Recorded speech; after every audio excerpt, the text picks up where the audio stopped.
Bonjour à tous et rebonjour à tous ceux qui ont regardé la première partie de cet épisode, édition spéciale, donc consigne de tri. Nous accueillons Nicolas Guérin qui va nous parler désormais du bac jaune. Bonjour. Alors monsieur Nicolas Guérin, du coup, qu'est-ce qu'on met dans le bac jaune?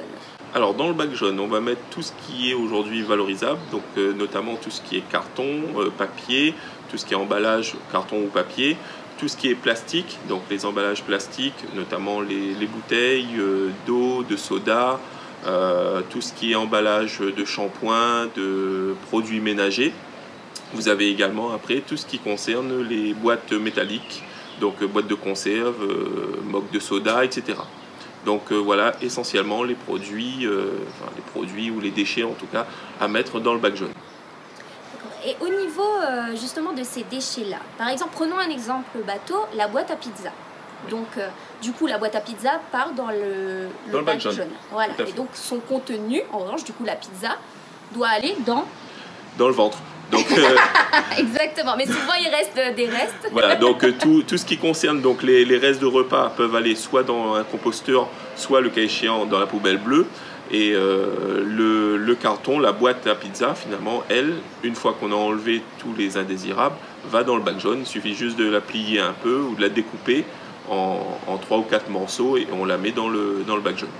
Vous aviez déjà parlé dans la partie 1 du composteur. Est-ce que vous pourriez justement rappeler les conditions pour bénéficier d'un composteur sur le territoire ouest? Oui, alors au niveau du TCO, donc sur les 5 communes qui composent le territoire, donc de la Possession, Le Port, Saint-Paul, Trois-Bassins et Saint-Leu, la demande de composteur peut se faire en ligne via le site internet du TCO ou via notre numéro vert, donc le 0800 605 605.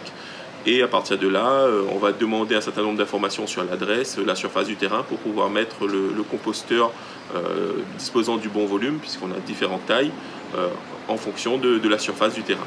Donc, puisque dans le composteur, on va y mettre les restes de repas, mais également la tonte de jardin, un petit peu de végétaux, etc. Et une fois que ça sera retourné, mélangé et bien dégradé, on pourra l'utiliser comme amendement, comme fertilisant pour les végétaux. La demande de composteur est gratuite. Tout à fait. La demande de composteur est gratuite. Voilà, il y a juste à remplir le formulaire. Il y a un temps de traitement et de livraison, mais voilà, il y a une possibilité de l'avoir facilement. Revenons-en aux consignes de tri pour le bac jaune. Du coup, tout ce que l'on met dans le bac jaune il n'est pas nécessaire de le laver. Non, puisqu'on part sur un respect de la ressource, donc notamment de la ressource en eau et dans un geste vertueux. Donc il faut bien vider les aliments, notamment par exemple dans les boîtes dans les conserves, les boîtes de conserve, donc d'enlever les résidus au maximum, mais il n'y a pas nécessité de rincer par exemple les conserves pour les mettre dans le bac jaune. Donc au niveau de la filière de valorisation, il y a un certain nombre de process, de machines qui vont permettre de valoriser ces matières sans forcément nécessiter un lavage ou un pré-lavage chez l'usager. Nous parlions du coup là du bac jaune. Petite question concernant le verre.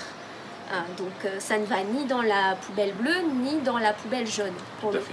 Alors si par exemple, ce sont des situations qui se sont vraiment produites au niveau de nos internautes et du coup il y avait quelqu'un qui voulait savoir, alors la personne a cassé une bouteille en verre et du coup elle s'est dit qu'est-ce que je fais des morceaux, des éclats de verre, etc.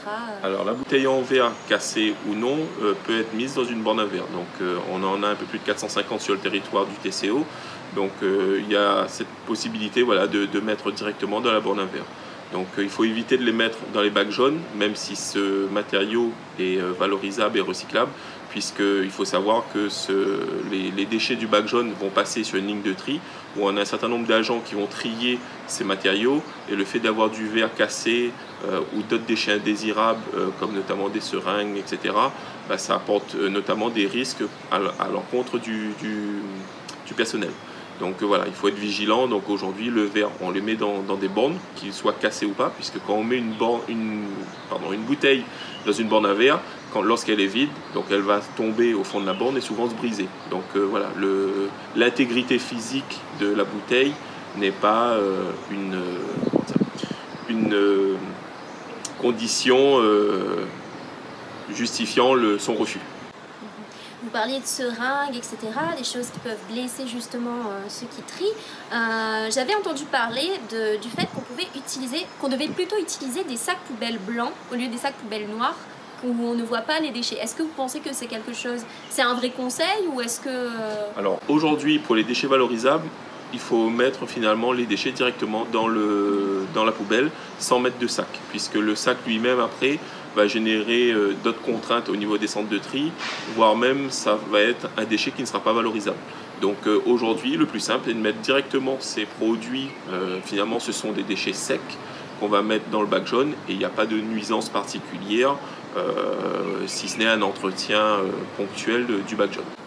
Pour ceux qui habitent en résidence, du coup, est-ce que ça peut être mieux ou quoi?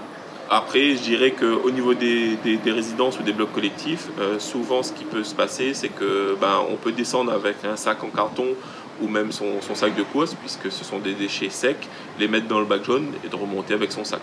Donc l'idée, très honnêtement, est de ne pas rajouter un sac de déchets, un sac poubelle en plus sur ce type de déchets. Merci à vous, Monsieur Guérin. Je vous en prie. Et merci à vous. N'hésitez surtout pas à suivre la première partie de cet épisode qui consistait à dire ce qu'il faut mettre dans le bac bleu. Et on se retrouve la semaine prochaine pour un tout nouvel épisode. N'hésitez pas à nous suivre sur YouTube, Twitter, Instagram et Facebook, bien sûr. À très vite.